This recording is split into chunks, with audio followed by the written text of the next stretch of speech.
Informativo CBC, otro compromiso con la región. Hola, bienvenidos al Informativo CBC, el espacio de la Corporación Autónoma Regional del Valle del Cauca, con la información más importante sobre el medio ambiente en la región. Realizamos este programa desde los estudios del Canal Regional Telepacífico en Cali, Valle del Cauca, Colombia. Estos son nuestros titulares. Ñata, la caimán que pasó más de 50 años en el patio de una casa, viajó a su nuevo hogar. Les mostramos el proceso de su recuperación. 2 babillas fueron rescatadas por funcionarios de la CBC de una piscina abandonada en Obando, al norte del valle. Se está recuperando la franja forestal protectora del río Cauca. 150 hectáreas se han liberado de cultivos en todo el valle geográfico del río. Les tenemos la historia del proceso en municipios como Jamundí, Cali y Yumbo. Así fue la carrera 10K para salvar al tigrillo Margay. ¿Cuál es el estado de Salvajina? Lo explica un experto en el tema. Después de pasar 9 meses bajo el cuidado de biólogos y veterinarios, la ñata, la caimán que fue rescatada tras vivir 50 años en el patio de una casa, tiene hoy un giro de esperanza. Inicia una nueva vida en un lugar especial de la costa caribe y junto a ella, decenas de tortugas y otras especies recuperaron su libertad.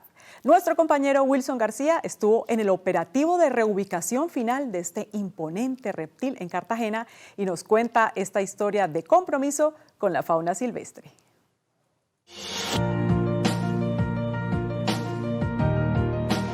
Y hoy hemos llegado al corregimiento de Pontezuela, en zona rural de Cartagena, al Vivarium, un negocio verde de Cardique, lugar que será el hogar de la ñata, que después de 9 meses de un seguimiento estricto a nivel clínico, médico y también comportamental, vivirá para siempre en este lugar. Satisfechos con lo que ha sucedido, tener un animal de semejante magnitud en un patio de una casa, pues uno no se imagina eso, en las condiciones en que se encontraba, el daño que se le estaba causando era enorme, a pesar de que de pronto las personas que lo tuvieran de pronto no se daban cuenta de esa situación, pero era así, recuperarle su peso, acabarle esos parásitos, el absceso que tenía en su boca, recuperarle el manejo pues en una de sus extremidades, todo significa un trabajo arduo. Gracias a un riguroso plan de alimentación y un hábitat especialmente diseñado con vegetación, agua y sombra, el animal fue ganando fuerza, recuperó su peso, empezó a cazar sola y volvió a comportarse como lo haría en la naturaleza. Hacer todo ese proceso, empezar de que ella empezara a comer y que lo hiciera por sus propios medios, todo implica un trabajo interdisciplinario bastante importante, un monitoreo constante, una dedicación por parte de nuestros biólogos. Tras 9 meses de recuperación, la ñata fue trasladada al Vivarium del Caribe en Cartagena. Por sus antecedentes, no podía ser liberada, pero vivirá el resto de su vida en un espacio seguro, educativo y controlado. El Vivarium es un espacio que realizó el proceso de convertirse en un negocio verde donde existen diversas especies de reptiles, las cuales desde esa sostenibilidad que se busca al mantenerse, genera educación ambiental para todos. El Vivarium es el mejor lugar para continuar con el proceso de cuidado de la ñata, porque nosotros somos una fundación que trabaja con los animales desde la otredad y desde reconocer sus necesidades con respecto a su especie y con respecto a los cuidados específicos que ellos requieren, sin realmente dejar que nuestros juicios de valor por experiencias con otros animales, tal vez domésticos, nulen la capacidad de cuidado que nosotros tenemos para brindar. En el mismo operativo se permitió la reubicación de una serpiente pitón y una cascabel, al igual que la liberación de 157 tortugas, 84 morrocois y 73 icoteas a su hábitat natural. Todas fueron víctimas del tráfico ilegal de fauna. Nosotros somos un país rico en biodiversidad y entre eso está por supuesto nuestra fauna silvestre. Ya en lo que ha transcurrido el año en el Centro de Atención y Valoración en San Emigio hemos atendido 1.873 animalitos de nuestra fauna. Son animales que van a estar en un hábitat propicio para el desarrollo de ellos, para que estén bien. Aquí termina un capítulo más en la historia de la ñata, un animal de la vida silvestre que estuvo condenado al cautiverio por más de 50 años. Sin embargo, nos deja un importante legado. Los animales de la vida silvestre no son mascotas. Con la cámara de Miguel González, Wilson García Quintero, Informativo CBC. La caimán ñata pasó gran parte de su vida en un patio en Palmira, un sitio para nada adecuado para un animal de su especie. Aquí les mostramos cómo fue el proceso de su recuperación tras haber sido rescatada y puesta al cuidado de expertos. En octubre de 2024, justo cuando estaba arrancando la COP16, la Fiscalía solicitó acompañamiento de la CBC para atender un caso insólito. En el patio de una vivienda en Palmira se hallaba una caimán o Cocodrilus acutus como si fuera una mascota. Con acompañamiento de la Fuerza Pública, expertos de la CBC la trasladaron al Centro de Atención y Valoración de Fauna Silvestre San Emigdio de la Corporación, donde fue atendida por veterinarios, biólogos y zootecnistas. Lo hemos encontrado después de los análisis preliminares. El cocodrilo tiene un absceso en su boca que le está causando pues incomodidad, daño.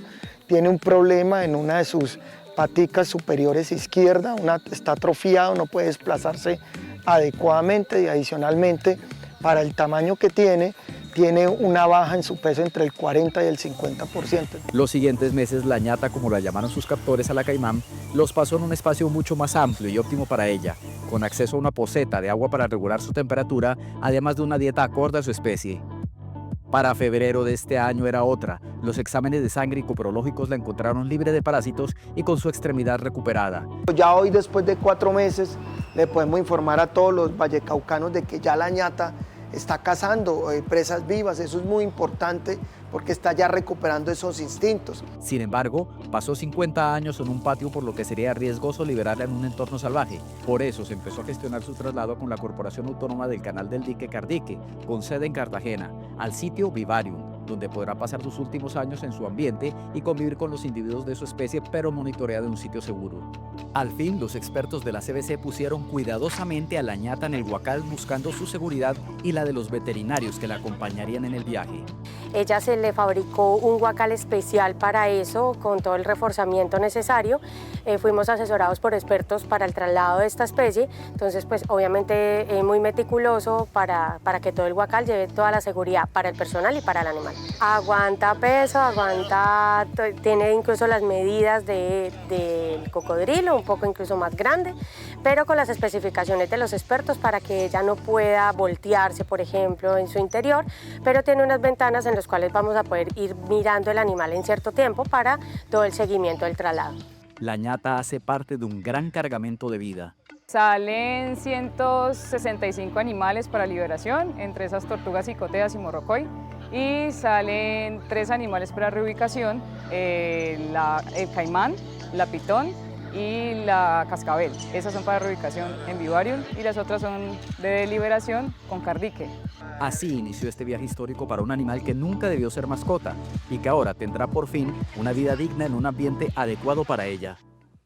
Una vida digna. 2 babillas fueron rescatadas por funcionarios de la CBC. Estaban atrapadas en una piscina en desuso de un parque abandonado en Obando, al norte del Valle del Cauca. En el municipio de Obando, en el norte del valle, 2 babillas juveniles fueron rescatadas por funcionarios de la CBC luego de que la comunidad alertara sobre su presencia en una piscina abandonada del antiguo parque recreacional.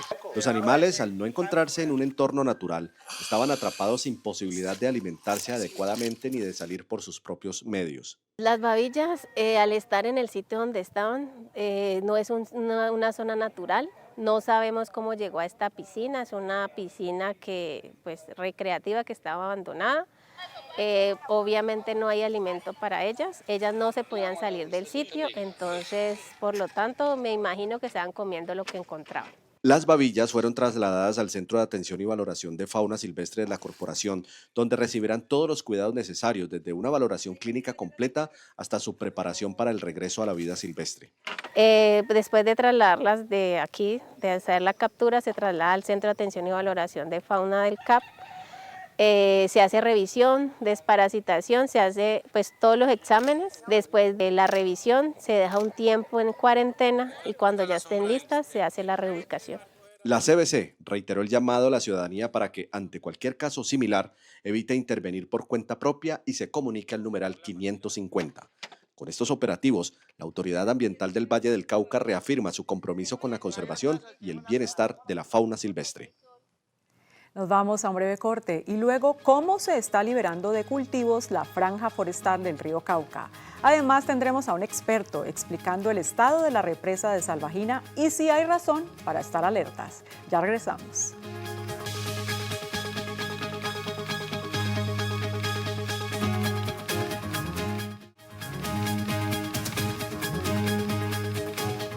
Se está recuperando la franja forestal protectora del río Cauca. 150 hectáreas se han liberado de cultivos en todo el valle geográfico del río. Solo en Jamundí, Cali y Yumbo ya van 33 hectáreas.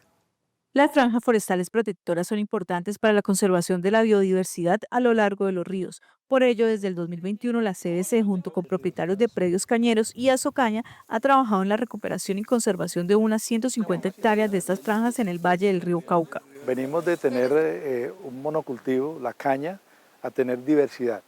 O sea, la diversidad de flora pues lleva consigo también la posibilidad de la diversidad de fauna, porque empiezan a generar semillas, flores, frutos, refugio, porque son áreas que ya no se van a tocar, son áreas que van a quedar allí para la protección.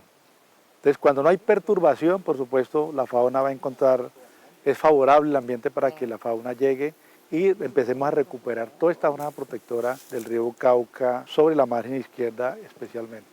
Para el caso de la Regional Suroccidente de la CBC, en total se han liberado 33 hectáreas en 23 predios en los municipios de Yumbo, Cali y como el caso del predio Playa Amarilla del corregimiento de Quinamayo en Jamundí. Lo que buscamos es que finalmente quede un bosque denso, un bosque que realmente cumpla la función protectora, pero estamos a la orilla del río Cauca, donde el río Cauca también hace su trabajo de erosionar el área, y lamentablemente aquí parte de esa área se ha visto afectada, pero el proceso pues sigue. A la naturaleza hay que asistirla, digamos, en estos procesos se liberan áreas, podríamos dejarlo como restauración pasiva, que es dejar que ella se recupere, pero lo que se hizo fue ayudar, asistir un poco más ese proceso, entonces por eso se siembran, aquí tenemos por ejemplo árboles de litrina y que van a favorecer, digamos, esa recuperación. Lo mismo tenemos el guásimo, tenemos el balso, chiminango, que son especies nativas y son resistentes también y favorecen, digamos, la protección de la margen protectora del río. Es de recordar que la normativa vigente manifiesta que se debe mantener una franja de al menos 50 metros desde la orilla del río, libre de cultivos y con árboles forestales para proteger y recuperar el ecosistema. Para la vigencia 2025, la CBC tiene previsto apoyar con resiembras y fortalecer el desarrollo que ya han alcanzado las plantaciones. Acompañamos a los corredores que el pasado fin de semana compitieron en Nirvana, una reserva que viene organizando estas competencias para reunir fondos y salvar a un pequeño felino, el margay. En la Reserva Natural Nirvana, ubicada entre los municipios de Palmira y Pradera, importante corredor biológico de fauna y flora, se llevó a cabo la segunda versión de la carrera 10K Nirvana, que reunió a más de 300 participantes por la conservación del tigrillo margay, además de otras especies animales y vegetales, ofreciendo al mismo tiempo una experiencia única de turismo ecológico. La Reserva Nirvana es una reserva importante, reserva privada que tiene pues acá el Valle del Cauca, en la cual pues hay cientos de hectáreas dedicadas a la conservación y estos animalitos, los tigrillos, las tairas, todos estos animalitos que muchos de ellos enfrentan problemas de conservación, tienen aquí su último refugio. Por ese motivo pues nos sumamos a esta iniciativa de venir a correr, de venir a compartir con otras personas en pro de la conservación de estos animales. Estamos corriendo por la conservación de una especie de tigrillo que se llama el tigrillo margay. Todos los fondos recaudados son para proyectos de monitoreo y conservación de esta especie. La CBC, la Corporación Autónoma Regional del Valle del Cauca, nos ha apoyado desde la primera edición de la carrera. Ya esta es la segunda y nos siguen dando el apoyo como patrocinadores oficiales. Esta iniciativa, apoyada por la CBC, contó con participantes de Cali, Palmira y Buga entre aficionados y runners. Aparte de un reto personal, también es un apoyo al tigrillo margay. Estamos aquí para más que todo cuidar la conservación natural. Agradezco también a Nirvana por habernos invitado y bueno, para mí es un orgullo representar a la CBC y participar en este gran evento donde estamos conservando pues la vida del tigrillo. Este tipo de actividades que apoyan al medio ambiente y al cuidado del medio ambiente son muy valiosos para hoy en día nuestras nuevas generaciones, porque de cierta manera damos ejemplo a nuevos futuros pues, participantes y niños que participan, jóvenes que hoy están participando, se dan cuenta de lo importante que es seguir conservando nuestra fauna, nuestra flora. Los fondos recaudados permitirán seguir avanzando en el monitoreo de manera constante de esta y otras especies que habitan en esta zona. Siempre que la educación sea divertida, será mejor. Observen cómo se divirtió la comunidad de Villa Estela en Buenaventura con un ecobingo en el que cada participante debía aportar material reciclado. Este gran ecobingo tenía por eslogan fortaleciendo la separación en la fuente, contribuimos con un mejor ambiente.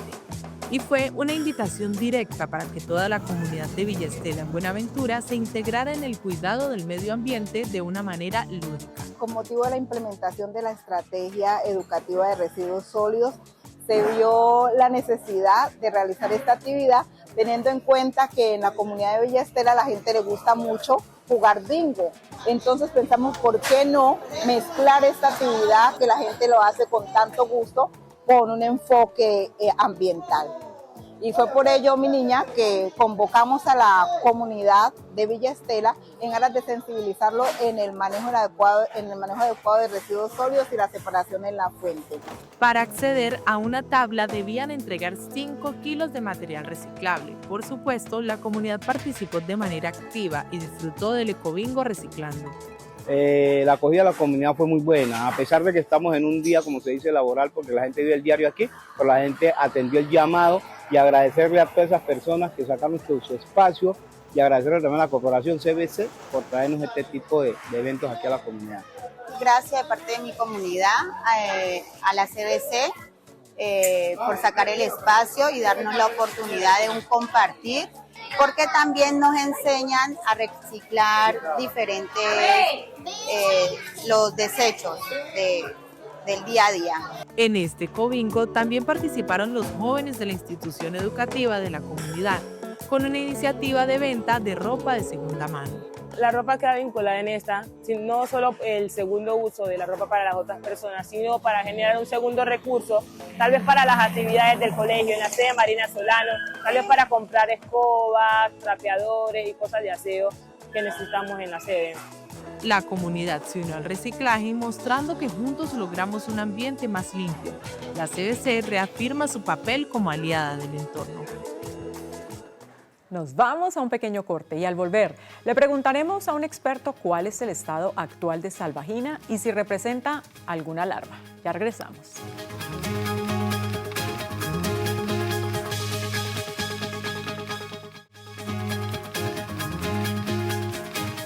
El embalse de Salvajina llegó a más del 90% de su nivel, lo que preocupó a algunas personas. Para saber cuál es la función de esta estructura y su estado actual, invitamos al ingeniero José Alberto Riascos del Grupo de Recursos Hídricos de la Dirección Técnica Ambiental de la CBC.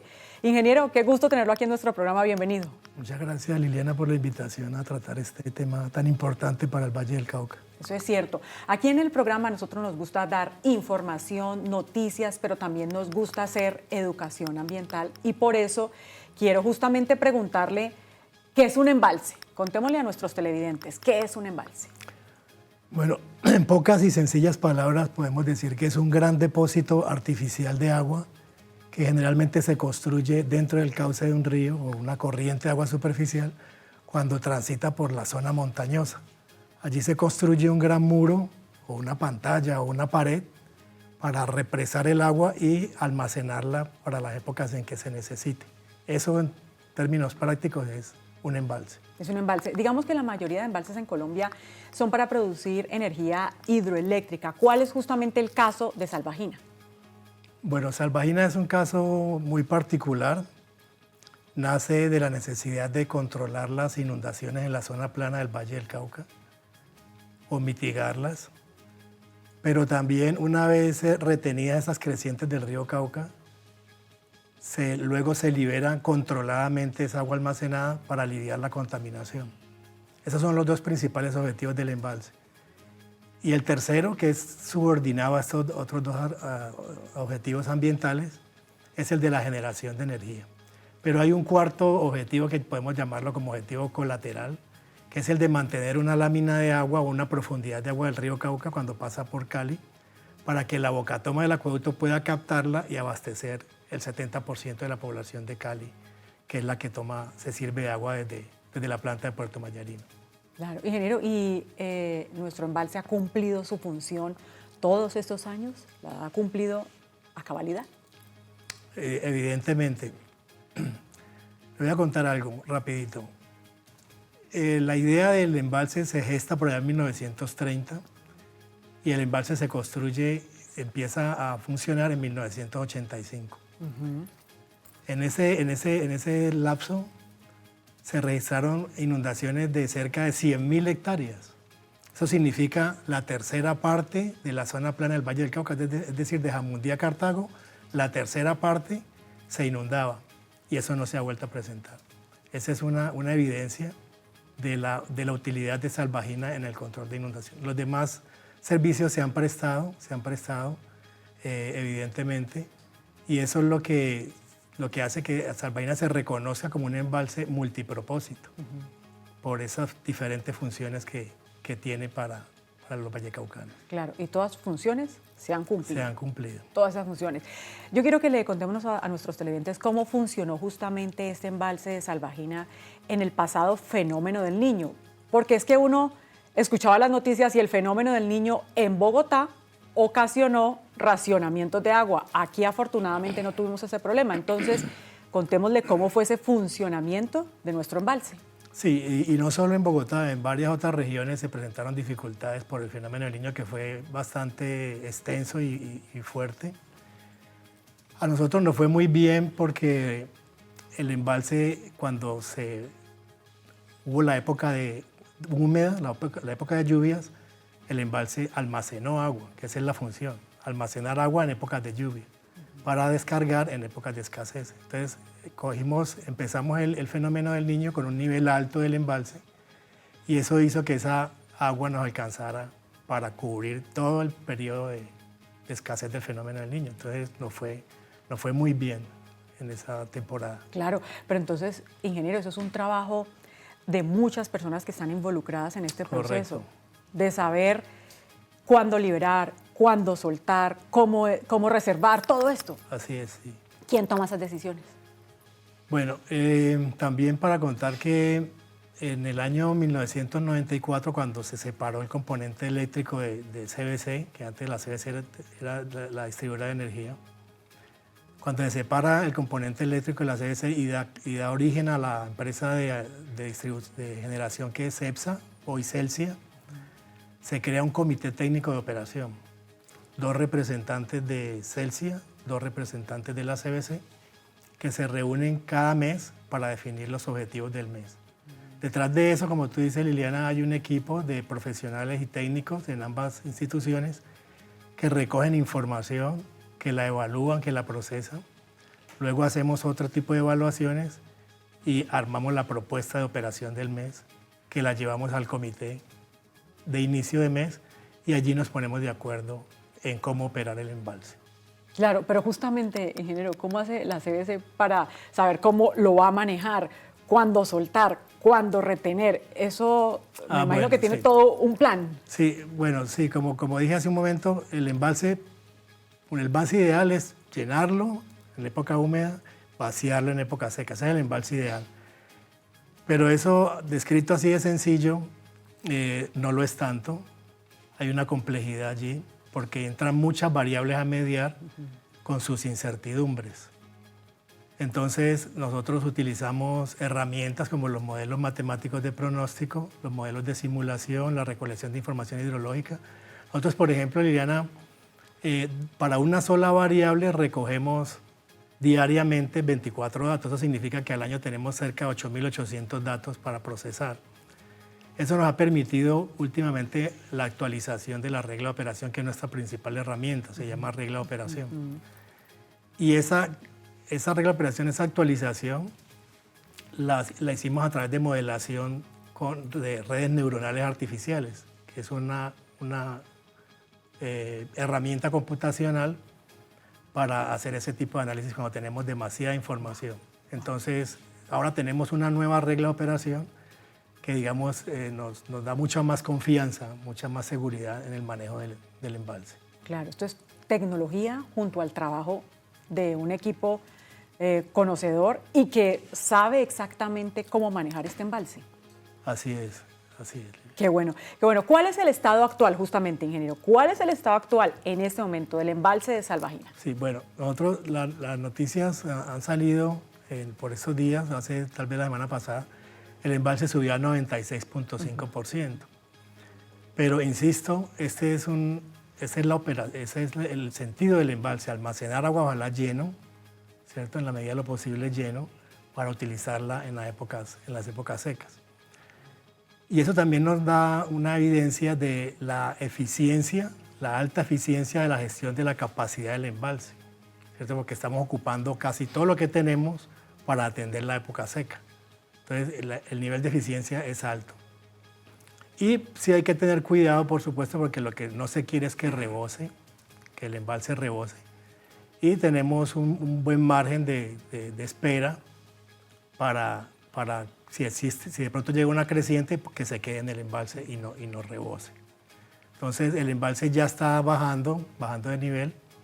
Este mes es de descender el embalse. El objetivo de este mes es estar en el rango del 77% al 89%. Ya del 96.5 bajamos al 93%, hoy estamos al 93%, llegando al 93%, y seguirá descendiendo hasta entrar al rango objetivo de este mes. Claro, es que, ingeniero, justamente en el departamento del Cauca hubo una persona que generó una alarma, se asustó, alertó a la población por el estado del embalse, digamos que superaba el 90%. ¿Pero qué decirle a ellos entonces? Sí, no. Insisto, esa es la operación del embalse. Un nivel alto, lo más alto posible, con los cuidados que hay que tener, sí, es cierto, pero no ha habido alarma. Estamos descendiendo ya el embalse y estamos gestionando esa capacidad de almacenamiento con toda su capacidad plena. Entonces, el llamado es a que se informen a través de los medios de comunicación de la CBC, principalmente el portal hidroclimatológico que está en la página de la corporación, www.cbc.gov.co.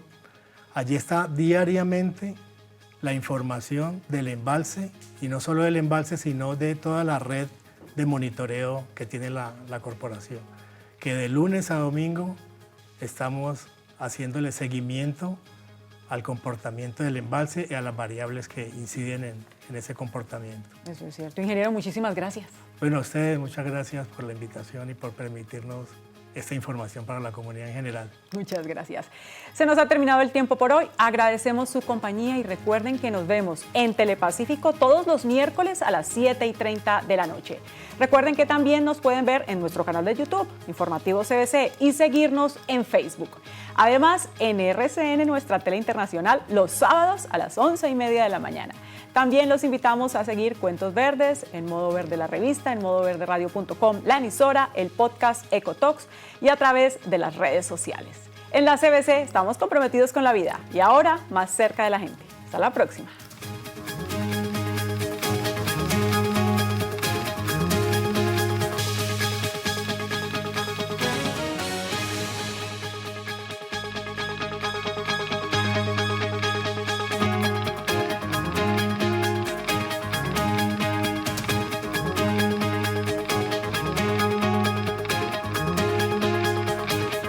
Informativo CBC, otro compromiso con la región.